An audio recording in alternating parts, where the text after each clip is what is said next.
Hello everyone. This is Kelly, and welcome to this wisdom sharing class on self-worth and the divine feminine. Let me know in the comments if you are watching the replay or if you are watching the replay or joining live. Sorry, that should have been the other way around.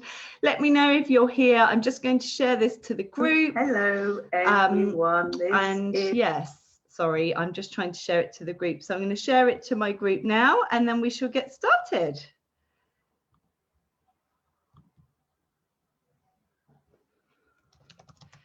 So just getting started. Okay, and I think that's done. Yes. Okay, so let's get into today's subject then, which is about self-worth and the feminine. So as a reminder, my name is Kelly Morgan. I'm an activator of the divine feminine, and I work with women in order to really activate their own divine feminine within. And when they do that, they connect to their inner knowing, their inner magnificence, their deep highest purpose, and it enables them to birth it out into the world, creating deep impact and amazing abundance flow. So I'm here today to talk about self-worth. Now, self-worth is so important to attract abundance, wealth, healthy relationships into our life, whatever success looks like for us. And often it is a topic that is hard to work on. And that is because we have been conditioned to look for self-worth or to measure self-worth by what we do or what we have, rather than what we truly are. And so I've seen a theme in my clients that have begun working with me, that it's almost like when I get this goal or this financial goal or this relationship or this business off the ground or this deep divine purpose fully birthed, when that happens, I'm going to feel worthy, instead of connecting to their worthiness and knowing that they are infinitely worthy. And when you work from that space, the impact and the success you have is much deeper. So in this class, I'm going to be sharing with you the importance of self-worth and the connection to the feminine. I'm going to be talking about self-worth from your beingness, and I'm going to be sharing with you how you can start to create this inner self-worth. Yes. So firstly, as always, I'm going to invite you to really arrive on the call. So even if you're watching the replay, just close your eyes for a few breaths and just breathe in through your nose and out through your nostrils or your mouth. And just really invite and call all your energy to be here with you now. You may have been busy with work, with solutions, problems, people, relationships. But wherever your energy has been,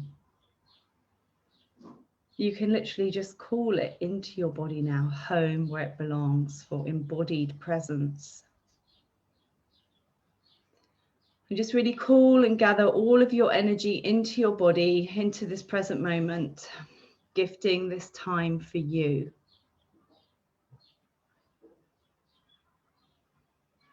And just taking a moment to feel your bum on the chair beneath you. Perhaps you want to give your back to the chair rather than leaning forwards. And just really invite yourself into the receptive mode, feminine presence. When you're ready, you can just gently open your eyes. Welcome, everyone. So I'm really excited to talk about this subject with you today. It's so juicy, self-worth and the feminine. So the issue with low self-worth is that it is very deeply seated within the feminine aspect of self. The feminine aspect of self has experienced thousands of years of denigration. And so this very fact that the feminine principle within ourselves and without in the world has been denigrated has meant that our self-worth has been inextricably linked to this denigration. And so often that is the key importance of the feminine with self-worth, and why working on your feminine is so important to really foster and cultivate this deep inner self-worth, not this externally focused self-worth, which I'm going to be explaining to you. So the feminine principle has been denigrated for thousands of years. And this is still, like, you can say, well, that was thousands of years ago, but it's still in our psyche, in our culture, in our ancestral lineage, thereby in our genes, in our way of being. Until we free ourselves of these ancestral lineages, ancestral patterns, collectively held trauma, we are not going to be able to build deep inner-seated self-worth. So what's happened to the feminine principle? The goddess temples were torn down, and their secrets and rituals in the creation principle were taken down and used only by the few. The goddess has been all but removed for a patriarchal-led culture and religion, which has been focused on male gods and prophets. And the feminine principle has been marginalized, and she has been split off into separate parts. There's no wholeness of the feminine principle. There's the mother, the whore. There's no wholeness of who she is in her completeness. In society and in work, there's a gender pay gap where women only make 82% of what men make for the same role. There's less people in there's 24% of seats held worldwide by women in parliaments and places of power. And if you think in your psyche, if I say to you, doctor, I'm going to speak to my lawyer, or the CEO of this company, more than likely you may be thinking of a man in your psyche, even if you yourself perhaps are a feminine CEO. And that's because our psyche has been conditioned to see those in authority as those in the masculine. And so what this has created then for us is for women to try and be one of the boys or get into masculine ways of being in order to be successful, and actually they themselves denigrating their feminine principle in order to fit in. In art and literature, many centuries have been where women have had to use a nom de plume to be published.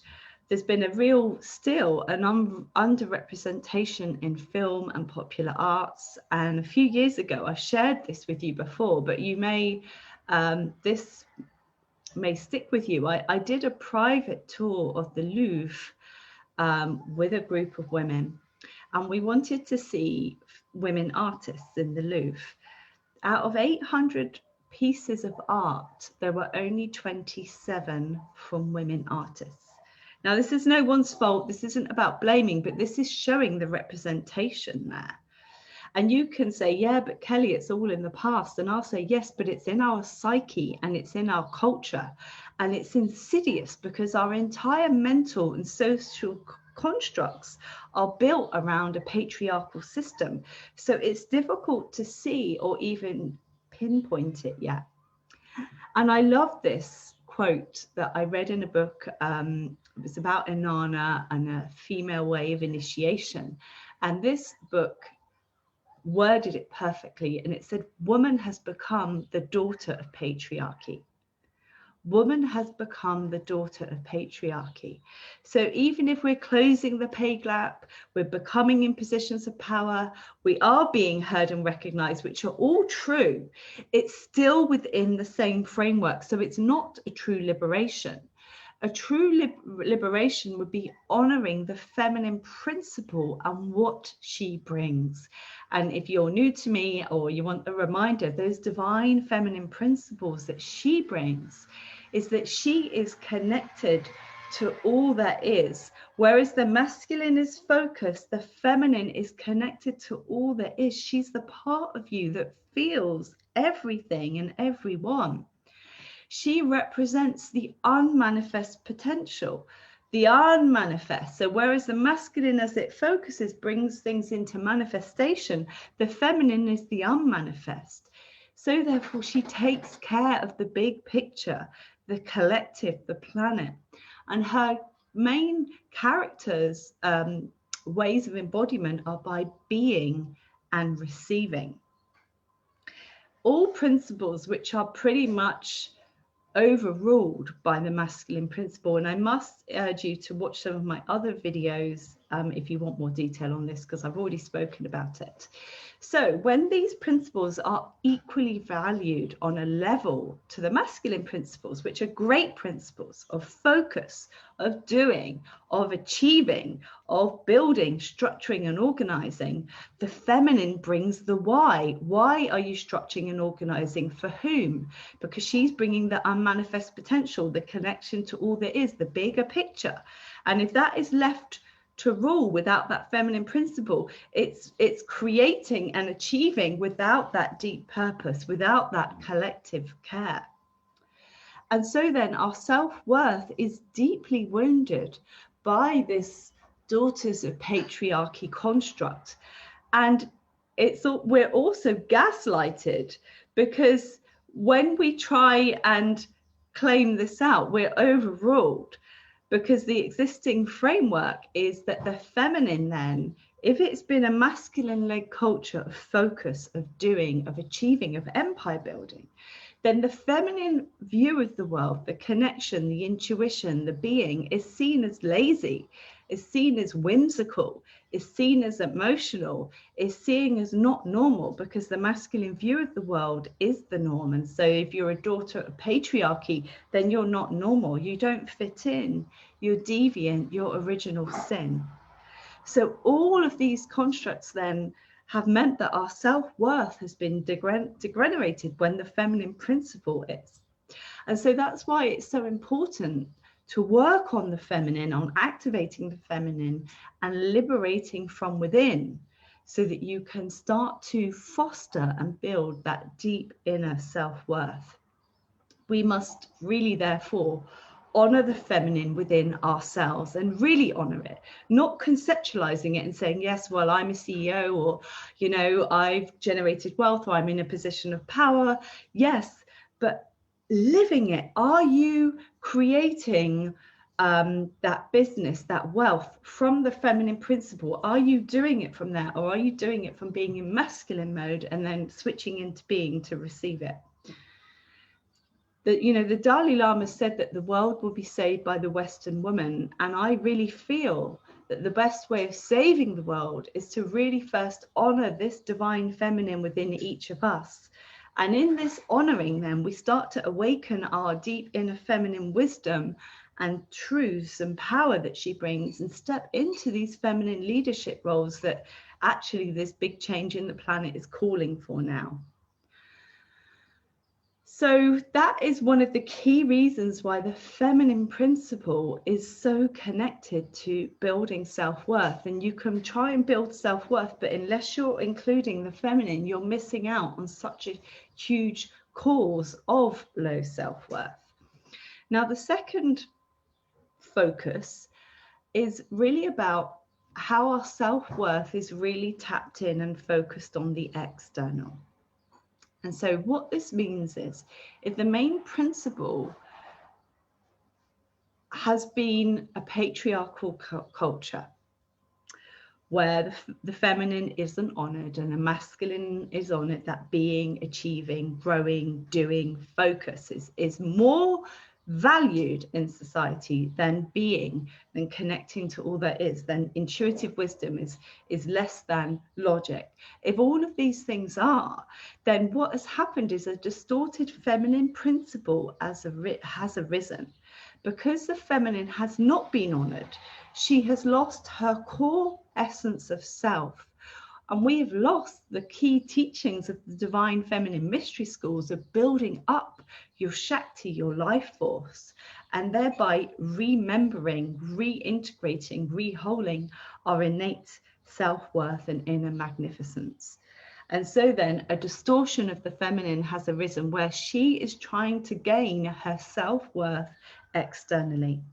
She tries to get validation of herself by what she is in the world, by other people, by authority outside of ourselves. And you'll notice a patriarchal system is authority is outside of yourself instead of inside of yourself. And so then there's this deep seeking for validation and approval. There is a search for love outside of yourself, from your partner, from your family, as a measure actually of your self-worth. And it's almost like your measure of self-worth or the love that you get from others depends on how important you are to them. And so the thing is, the distorted feminine, she's constantly trying to fill herself up and prove her worthiness from all these external things. And this again is insidious, because one of the key expectations of women, and especially mothers, is that they are the givers and the nurturers. They are the givers and the nurturers, and especially medicine women, healers, coaches. We feel everything and we want to help. And we've been conditioned to give and to often put everyone else above ourselves in the world. And so then our measure of worthiness becomes focused on what we are giving. We have to give to be loved. We have to do stuff to be important to the people around us, which is the very inverse of the divine feminine principle of beingness, in that just because you are in existence means that you are a blessing to the world. So the divine feminine principle, when that is embodied, that beingness, you connect and feel on a physical, visceral level that you are a blessing to the world, a miracle. And it's an internal feeling, not an ego external focus. It's an internal feeling that you start to connect and feel your own inherent sacredness. And so this is the inverse of this externally focus, that you have to do stuff to be important to people around you. So then our measure of self-worth becomes dependent on external circumstances. And external circumstances can change. A relationship could break up. People move on, they die. Your wealth goes up or down. You may lose your job or change your job. So if your self-worth is pegged on these external things, when they change, your self-worth changes. And it's almost like your self-worth becomes like a stock market stock, and it's going up and down depending on your environment. But when it is focused on the feminine, the internal world, it is unshakable. Now, also, when you give and prioritize others over yourself, which is a key expectation of the woman, of the mother, you are unconsciously saying to yourself that other people are more important than you. Unconsciously, if you are doing something for someone else instead of for yourself, and you really want to do something for yourself, unconsciously you're saying to yourself that you're not as important as them. And you are saying that what you love to do doesn't matter as much. You don't matter as much. So what do you think this does to your self-worth? Of course it goes down. So this is why activating the divine feminine within is a key point to changing this inner dynamic of the role, actually, the mask, the responsibility that are laden on the woman and the mother, and almost shrugging off those roles and those masks so that you can be the true essence of who you are. And in the true essence of who you are, you connect to your infinite worthiness, your inherent sacredness, your fact that you are a blessing to the world, and that changes everything. So activating the divine feminine, it really helps you connect to your inner magnificence and worthiness, and you feel it on a very physical, visceral level. You start to become a generator of unconditional love and power and presence from within. And it is palpable. It fills up from your womb space to your heart, to your pineal gland, and out into your energy field. You start to really radiate this love and worthiness that you feel that you are. And it's not an ego based, it's an inner sacredness based connection to self and your divinity. You heal your past relationships and childhood wounding that said that you were not enough or not important. It's done at a root level. And you start to have very clear boundaries on your energy, your space, and your time. You really emanate this queen energy, that you are the queen and ruler of your domain and your energy, and what you says goes. And you know, you're commanding and calling all of your energy for you and your creative projects instead of scattering yourself off into a million pieces for other people. You start to then really feel your innate power and start to express it, but it's not ego-based power, it's an inner vibration. What all this results in when you activate your divine feminine is feeling very deeply anchored in your infinite worth and love for self, which radiates out into the world. It's like you've got this glow, something special, and it's magnetic. And it's magnetic. And so then you receive your desires instead of being in the masculine mode of pushing to make it happen. You free yourself from your past fears and self-doubts and underlying traumas that have held you back from stepping into the highest vision of you. And you start to have meaningful relationships that are based on unconditional love instead of do this for me and I'll do that for you, some kind of weird energy exchange.